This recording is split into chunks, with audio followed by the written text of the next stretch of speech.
What's up, everyone? Welcome to another District Gooner Pod, brought to you by two Arsenal supporters in Washington, D.C. This is episode 39, a special one for you today from the bench. Steven, back in the lab, sitting next to me, man. It feels so good. Say hi to the people. Howdy, everybody. Yeah, back in the lab, back in D.C.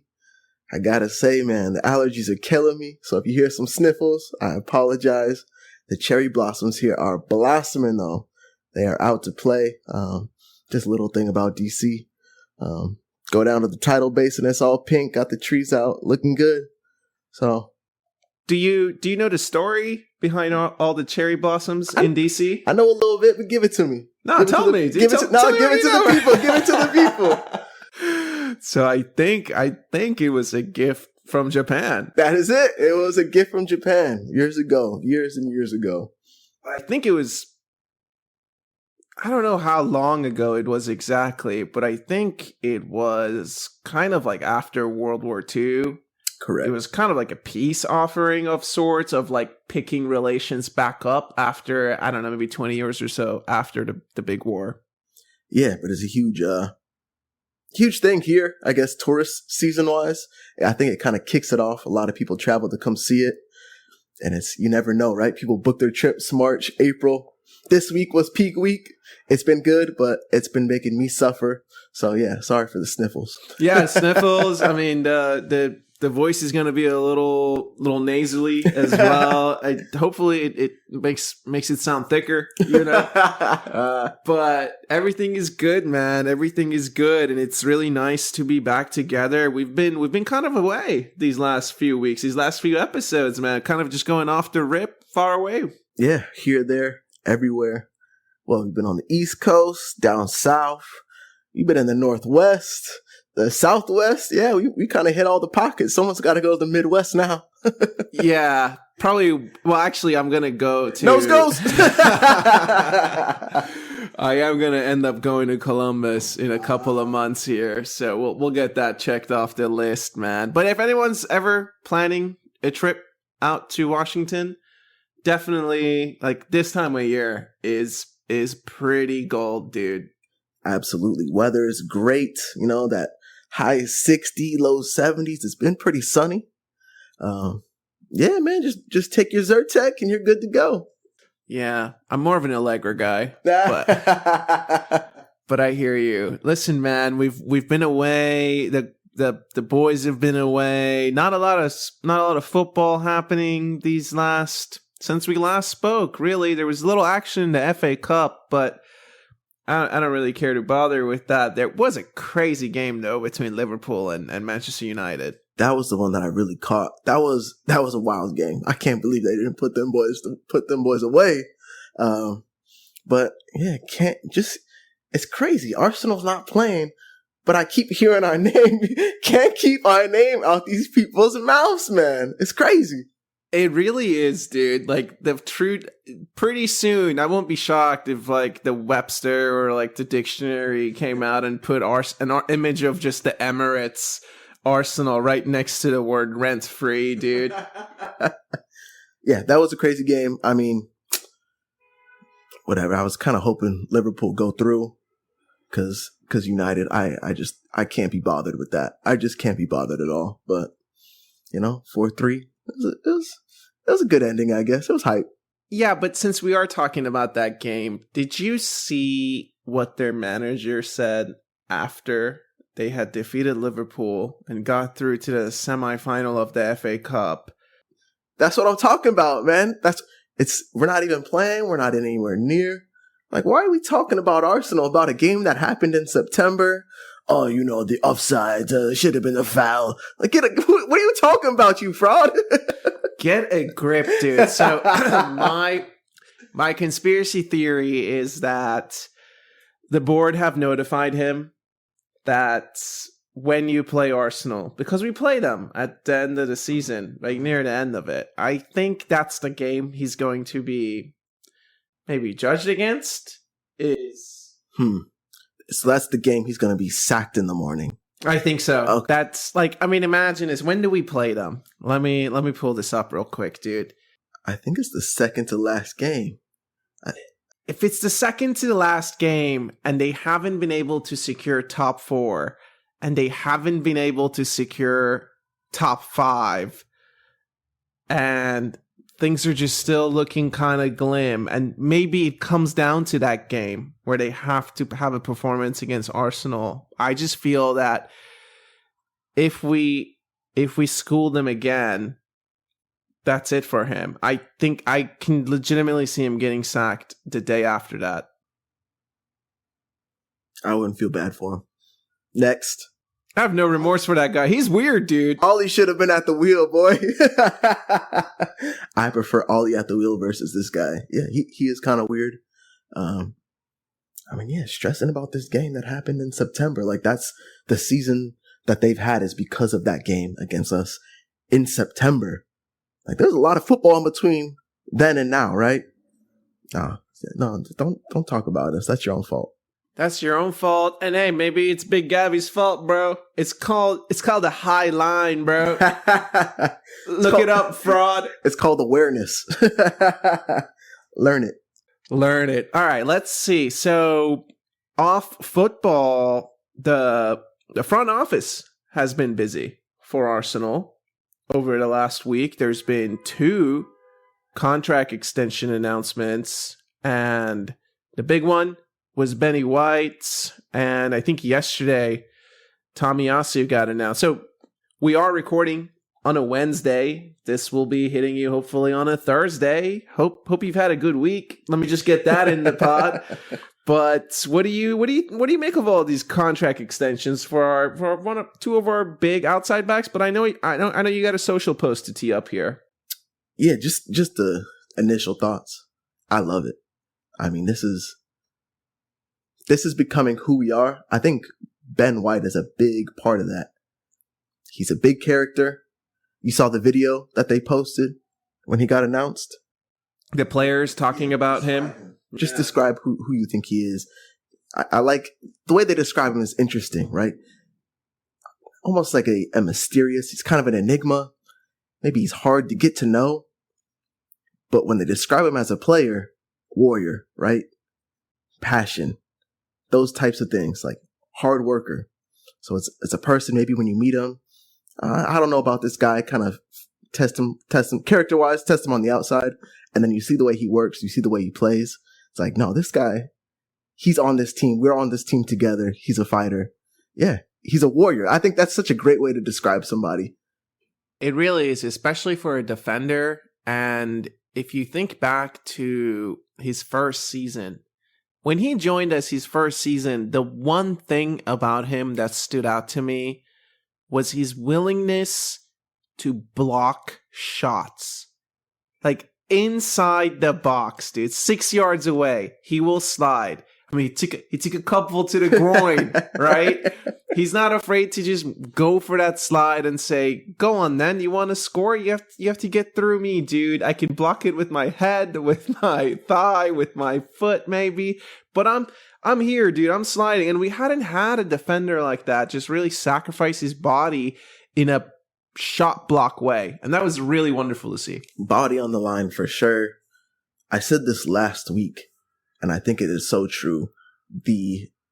It's been taken out of so much context, I think, when he says, "I don't watch football." Like, I don't really care about football. I don't watch it. And obviously that makes people take that headline and just run with it. But you look at him at the end of that game against Porto and you see his face. You tell me he does not care. That man absolutely cares. He loves this shit. He's the one player, I think, when you get on a one-on-one battle, he really, really cares and wants to beat that guy. He loves it. He relishes it. Blanco, that dude. He is. That's why, I mean, the one thing about the contract extension I appreciated was the fact that, I mean, I've got the jersey, man. I've got the custom number 4 Blanco uni. And it's just nice to know that's going to last me another 4 or 5 years, dude. That was a good investment. But at the same time, I agree with you. That is totally taken out of context. And also, I think as supporters, we overlook the fact that, like, that's this person's job. right? So let's say you have a 9 to 5. For those 8 hours, yes, you're dedicated to your work. But outside of those 8 hours, how much time are you spending, like, I guess, watching your work, right? Like outside 8 hours. So for him, if he's putting in a 9 to 5 kind of analogy for his football, he's watching tape. Obviously, he watches his own game, maybe some other games here and there. He just doesn't like to spend his free time watching it. But you as a supporter, you just worked your 9 to 5. This is entertainment for you, so you get to watch it. That aspect of it is just totally overlooked, and people lose their mind over it. Yeah, just because you say that doesn't mean that, again, that he doesn't take pride in what he does. There's players, I think, that are complete freaks. In the NBA, this is such a great example. Kevin Durant is a freak. He's an absolute basketball savant. He watches. They have him in interviews after, he's talking about, oh yeah, on Tuesday night, so-and-so and so we're playing. And he will talk about plays. It's crazy. Like, that's what he does. That's all he cares about is basketball. But for me to put 100% into what I do, I know I personally couldn't be involved in it. My mindset couldn't stay in that 100%. I just can't do that. So yeah, taking a break from it and not lying and being like, I just love the game. I just watch. Like, no, if you don't, what's wrong with him?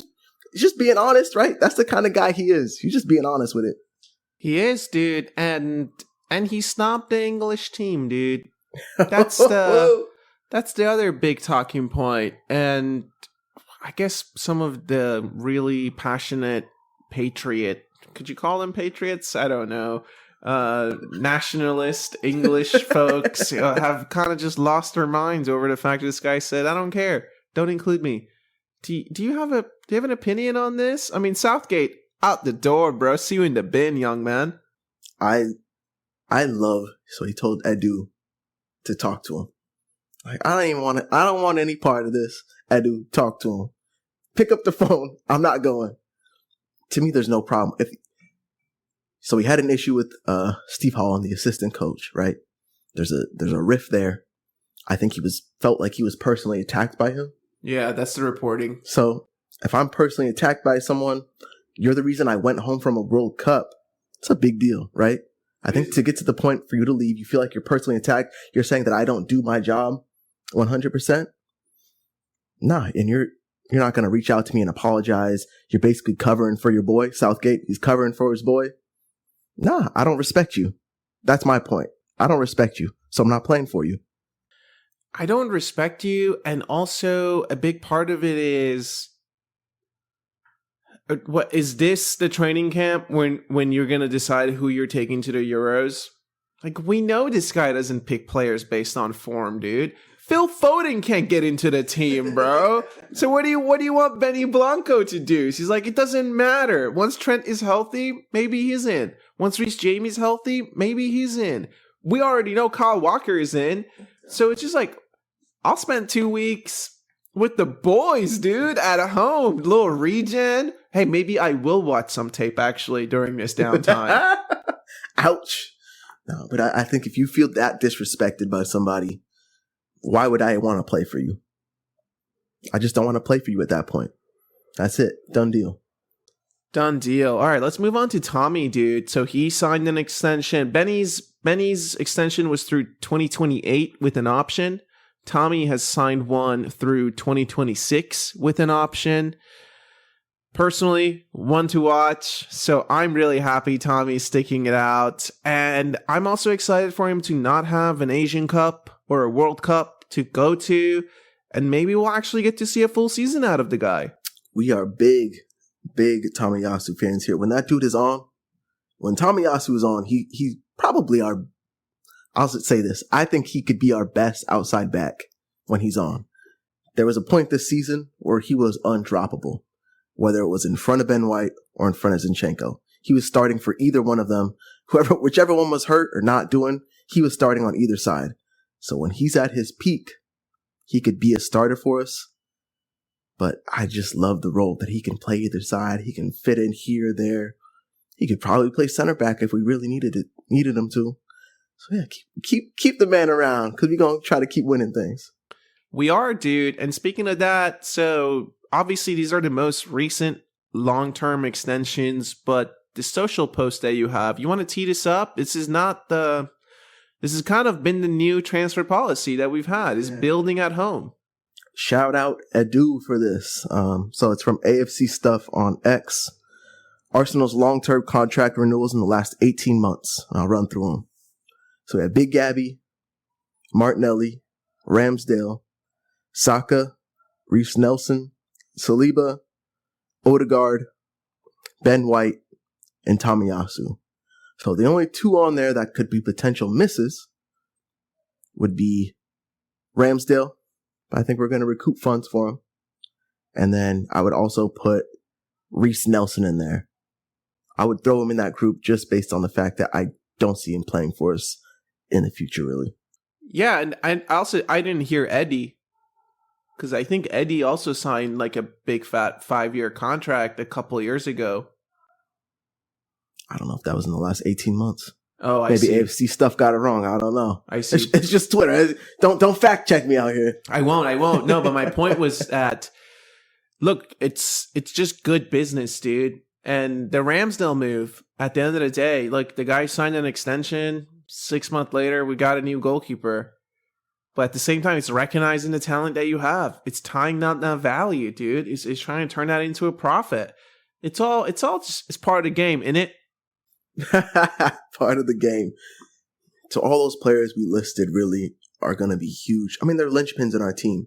Big Gabby, Martinelli, Saka, Saliba, Odegaard, White. Them specifically. And then you can throw in Tomiyasu. Yeah, he's been hurt recently. But if he can be top, like we just said, he can be a player for us for a long time. I appreciate us getting this young talent. I mean, man, we're set. We're looking at what? 3-4 years of this. That's the potential we're looking at. Yeah, and so the most recent signings or extensions, Benny Blanco, Tomiyasu, both defenders, outside backs. We've got Zinchenko. We just signed Timber. Haven't even really seen that guy play that much. And now it's kind of official, bro. Fabrizio on the timeline saying Cedric Soares, the Portuguese phenom, will be leaving as a free agent at the end of the season. That's just another part of it, right? You get an older guy, you set the standards, and it's like, hey, thanks for your service, man. Hopefully he leaves with a couple of medals at the end of the season. That's one of our last pieces from that era, huh? Yeah. I'll throw El Neni in there, but I think El Neni is a little different caliber than Cedric. But that's the old regime that's still left. Cedric is part of the old regime. So, I mean, yeah, I wish no ill will on Cedric, but we have been past him probably for the past 3 years. So I'll miss him in the photos, but sayonara, baby. Sayonara, Cedric. Sounds good to me, man. All right. Well, only other thing to kind of shout out during this lull period, this break that we've had, international break, a few notable Gooners are staying at home, dude. I saw Kevin De Bruyne didn't go to Belgium, and I was like, oh, here we go, right? Big man getting into his little ice cave, getting ready for the big match. But hey, right back at you, bro. Big Gabby, Jesus, Martinelli, TP5, dude. Everybody's just hanging around at home. We'll see you in a week, man. It is what it is, right? We've seen it in the past from other teams. Let's keep some of the dogs at home. It's going to be very, very important coming in, man. Got a lot of games in April, a lot of games in May. Champions League coming in hot. It's a lot. I'm excited to see what happens with so many people coming back from injury, potentially. I mean, shoot, you throw in Big Gabby. I didn't even know if he is injured, or if he just wants to stay home because he wants to fight for the Arsenal. But it's big things. Big Gabby was a little bit of an injury report, actually. So I was pretty worried when I saw that he had withdrawn from the team for an injury, but I do hope it's not serious. But you bring up a good point, man. Players are coming back. Champions League, April, it's thick and fast season. We've talked about it before, so it will be exciting. But hey, let's talk about the Champions League, man. Let's talk about the draw. My co-host got the prediction and what he wanted. So, Arsenal Bayern, bro, your dream matchup. How do you feel? Christmas came early. I'm excited. This is going to be very, very fun, man. I mean, we're talking about a prestigious club, right? I mean, it's one of the biggest clubs in Europe. They have that heritage. They're one of the prestigious ones. Manchester United. You have, I would even throw like Milan in there, Barcelona, Real, Munich. Bayern Munich, that's one of the big dogs. We have to right our wrongs. I think the last time we played them, 10-2 on aggregate. And I'm going to pull up our old lineup that we had for that matchup. But 10-2 on aggregate, I'm excited. It's very cool to I was not looking forward to getting City because it's an English matchup. It's just not as fun. I wanted to pull one of the big guys. Let's show what we got. It won't be easy. This is not going to be an easy matchup at all. Right? But I'm excited. I agree with you. It's a fun time. I mean, everybody knows Munich, dude. And yeah, you're right. You're right to say we have some wrongs to right. And it's going to be really, really exciting. The first leg of them not having away fans is pretty fascinating. See how that goes. But the one thing about this matchup that worries me is Leroy Sané on right wing. And now I think Serge Gnabry is coming back on the right wing. It's just the right wing that scares me out of everything about them. So the reason why I think why people are saying, so you could say it's a tricky matchup, or like people are saying, I think people are saying Bayern are weak. This is the time to get them. I don't think they're weak, dude. I don't think so.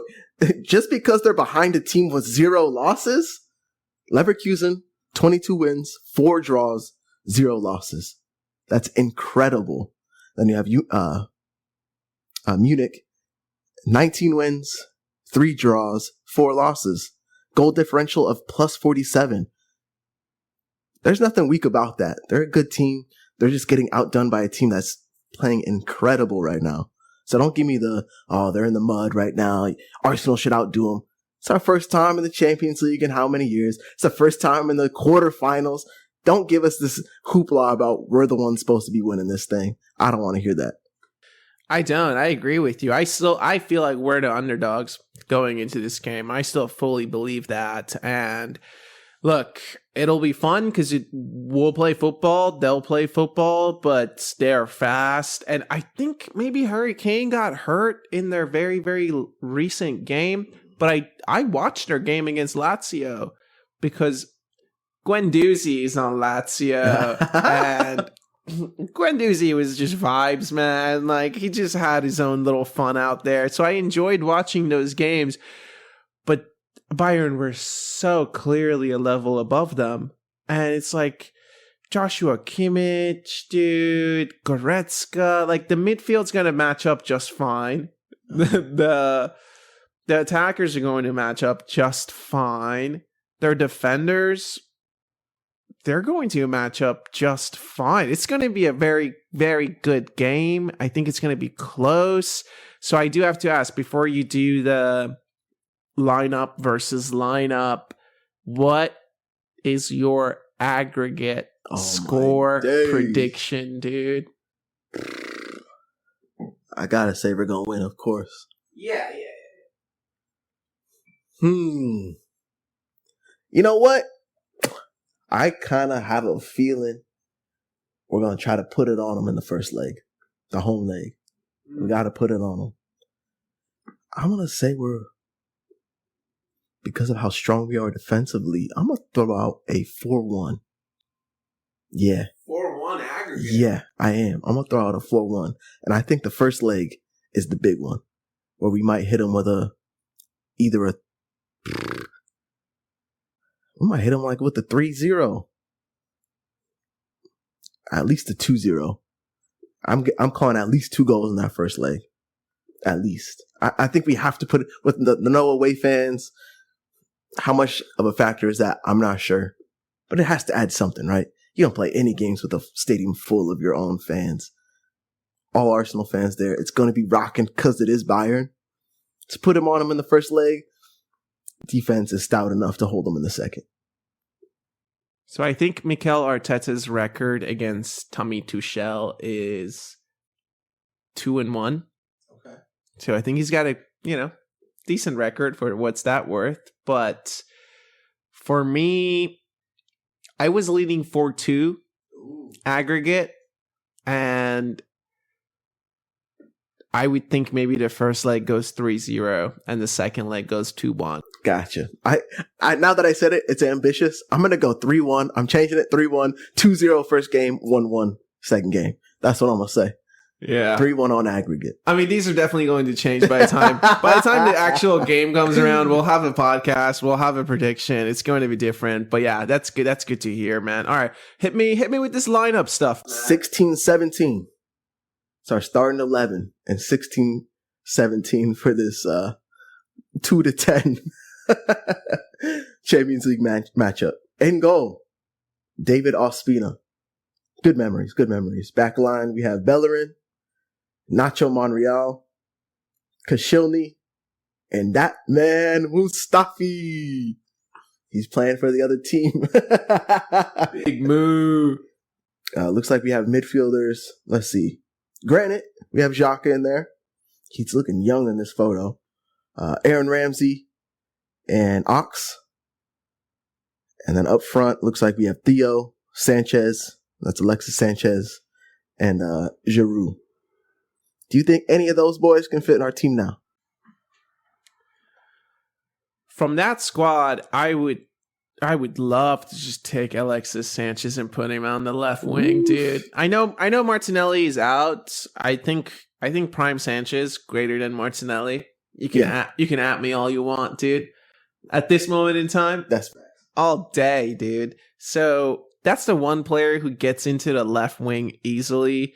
Everyone else is really hard. Do I think Koscielny is better than Kiwior? Absolutely. Yeah. Do I think Koscielny is better than Big Gabby? I don't know, dude. He was left-footed center back, right? So that's tough. No, that's tough. Because there was a time when Koscielny was considered one of the best in the Prem. He was. Yeah. But he used to score on corners. Guess who can score on corners? And defensively, one-on-one defending, physicality. I think Big Gabby greater than Koscielny, dude. Nah, I mean I'm taking our boys 100%. Alexis Sanchez is the only guy that could get into the team because he's that next level type player.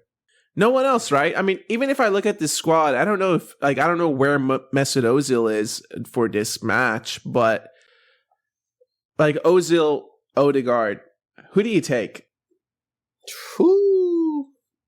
It's you can't really compare because what Odegaard does for our team currently, Ozil could not match that. There's nothing that Odegaard is the captain. He is the initial one to press, right? He's the one pushing us forward. Ozil couldn't do that, play that role. I agree with you. I mean, I feel like, let's say Ozil creates 10 chances and Odegaard creates 7. But the other side of it is just dramatically tilted to Big O, dude. And not this, I loved Ozil. I loved him, dude. He's probably one of my favorite players we've had, and just the silkiness. Is he technically a better player than Odegaard? I would say yes, because he's probably one of the best players I've ever seen like that. But because of who we are currently and the work rate he puts in and the mileage he puts in per game, he's an engine. And I don't think Ozil could put in that performance. I mean, for as good as Odegaard is, I don't think he could hit that chip shot. No, hell no, man. No one else does. Shit. I don't think anyone can hit that chip shot, dude. He's disgusting. I mean, how does he do that? I still don't know how he does that, dude. To this day, bro. To this day. All right, man. The only funny thing that came out of this Arsenal versus Bayern matchup has been this talking point over the past week that Kimmich is looking to leave Bayern, and Arsenal are one of the 4 potential destinations for him. So I have to ask you, if the offer is there and he accepts it, do you take Kimmich? Do I take Kimmich? So let's preface this. He's 29, and I think the reason he wants to leave Munich, or I guess probably one of the reasons, is he's currently being played at right back, and he wants to play in the midfield. He sees himself as a midfielder, but Tuchel's play him out right back. So know that he wouldn't be playing in our back line at all, or he would not be if he's going to sign with us. That's, I'm sure, part of his contract. He'd be playing in the midfield. I guess the 6. That's just what I would say. I guess he could play the left A too. It don't really matter. It's Kimmich. Yes. Sign him up. All that. Sign the man up. Sign him up, dude. I will take a Kimmich, Rice, Odegaard midfield, bro. I mean, Jorginho, he's run his race, dude. El Neni, he's run his race, dude. Is Kimmich better than Albert Sambi Lakanga? Yeah, dude. Are you kidding me? Champions League winner, bro. So I give him that. I think if we can get 3 years out of him until 32, playing that left 8, little German connection with Kai, I would take him in a good long heartbeat. I would take him. He seems like a player that will age very well, because his comparison through the years has been Philipp Lahm, a player I always liked as well, outside back that could probably play in the midfield. I think Kimmich is a player that could really age well. His game isn't based on his physicality, his speed, things like that. It's just based on the type of player he is, his technical ability, passing, those type of attributes. He's like a Jorginho. His game is aging well because of how good of a player he is. I think Kimmich is like that. So if the price was right, the price has, I'm not saying we need to be putting 60 million on a Kimmich, because that's crazy. But if the price is right, sign the man up. If the price is right. Speaking of if the price is right, dude, we've got a new segment for you today. A little game show action, dude. Hopefully, you can play along with us as you listen. This is called Mystery Man. And we're just going to take turns kind of sharing clues with each other and then try to guess who is the mystery man, dude. The mystery man. And I would like to go first, and I'll give you my clues. Keon did a little something different. He got like a riddle or something, so mine's a little bit more basic. So let me start. We both are sharing the doc. As some of you may know, we are sharing the doc. So I wrote a few down, but I have a few in the background that he can't see. So I'm going to just share these first few with him. And if you can't get it, I will share one more. If you can't get it, I will share another. And then, of course, if you have any questions, maybe we'll go give you a couple rounds of questions. But let's start off. So my person, he is now 38 years old. He had 255 appearances for the club. At his time with Arsenal, he won 3 FA Cups and 2 Community Shields. And he was our captain in Baku. This game is harder than I anticipated it to be. 38 years old. That's the part where you're actually like losing me, to be honest. Because I'm looking at this.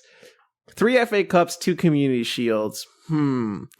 He's kind of from a Wenger era, this player.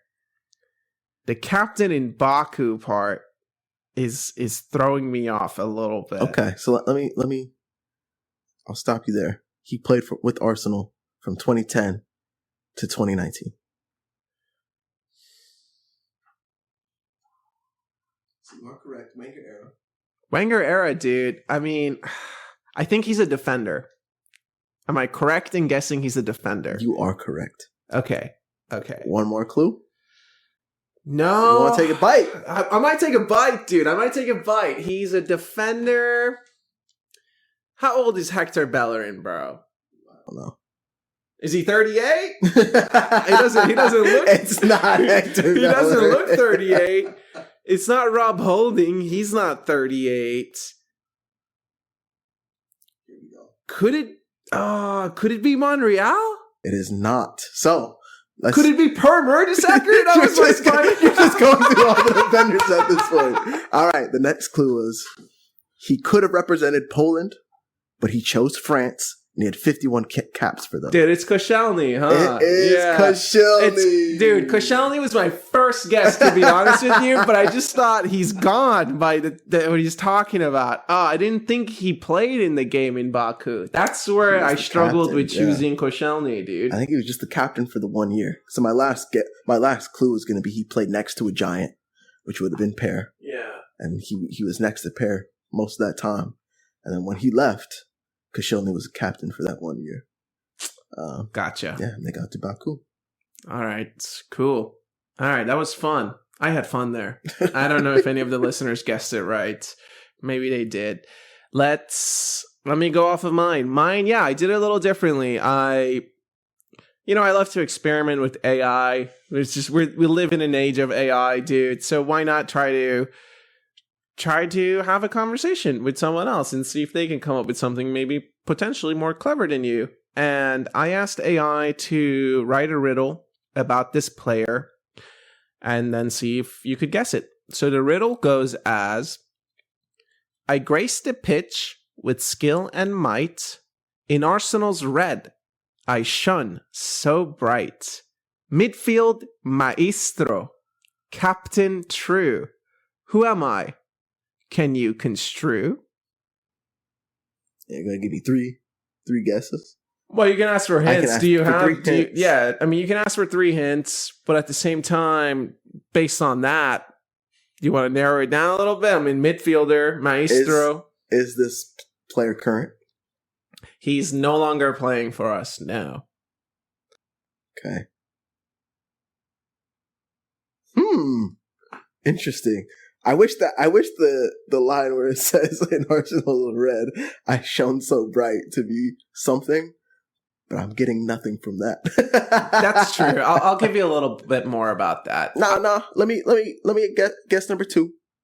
Guess number 2. Was this player left-footed? No. Ooh. If I were to give you a hint, it would be, instead of Arsenal's red, think more about Arsenal's maroon. Oh, we're going back in time. Yeah, think more about the 02 days, bro. Maestro. Would you consider Patrick a maestro? Mr. Vieira? It is Patrick Vieira, dude. Good guess, man. Good guess. Interesting. I was thinking, I was thinking Wenger era. I was thinking modern. I was going to go with Odegaard 1. And then my second guess would have been Ozil. That's why I said left-footed. After that, I was like, my third guess would actually have been Arteta. I was going to ask you if they were a manager, but Patrick also was a manager. No! Yeah. I would have got. No, but you got there, dude. That was good. I think you got there with fewer guesses than mine. I think I listed the whole back line and the subs. You just didn't get Scalacci. All right, man. Well, this has been a fun episode, and we'll try to end it on a fun note here. Have you seen the latest collab between Bukayo Saka and Nando's Peri Peri Chicken? I have. And if you didn't know, we do have some Nando's here in DC, the DMV area. I have been to it one time. Can't say I remember the experience too much, but yeah, so it's kind of fun, huh? It's fun, dude. Maybe we'll go after we're done recording here and grab a little bite, dude. I want to buy one of the sauces. I want to try it. I love the little commercial they had, but also I love the fact that I always wonder who initiates this. these kind of marketing campaigns, right? Like, is it Nando's who reached out to Bukayo, or is it Arsenal's PR team who reached out to them to do it? I don't know, but it really feels like a win-win situation, this one. Absolutely. And you know, back in the day, maybe it still is, but Nando's and like the UK YouTuber people, like that was like everybody knew Nando's, you know, I'm gonna go get chicken, blah, blah, blah. Like that was a big funny thing. So yeah, maybe they're coming off of that hype, and what's next? Soccer, baby. Yeah, little good chili, marketing. dude. That's good marketing. It is. It's good content. I'll tell you that. It's good content. It's literally motivated me. I haven't been to Nando's in like, I want to say a year at minimum. But I saw that and I was like, I gotta go buy one of these sauces, dude. I gotta see what my boys be cooking up in the kitchen, man. There you go. I guess we'll be getting some peri peri. I guess so. All right, man. Anything else you want to chat about tonight? No, I think we're gonna come back at you with an episode with the run-in before the City game, little City preview, also the run-in. It's exciting. Things are heating up. Things are heating up, man. It's about time. So one more week off, but hope you have a great rest of your day. Hope you have a freaking awesome weekend, right? There's no football. It should just be glamorous. Get out there, get outside a little bit. Treat your ladies right, or go get yourself a lady this weekend. There we go. That's the way to do it, man. But with that, we thank you so much for spending time with us. If you like the podcast, please rate or leave a review. It really does help with the algos. Also, share it on social. Hey, tell a friend. It's the best way for others to find out about us. And don't forget, you can write into the show, districtgooner@gmail.com. Be easy.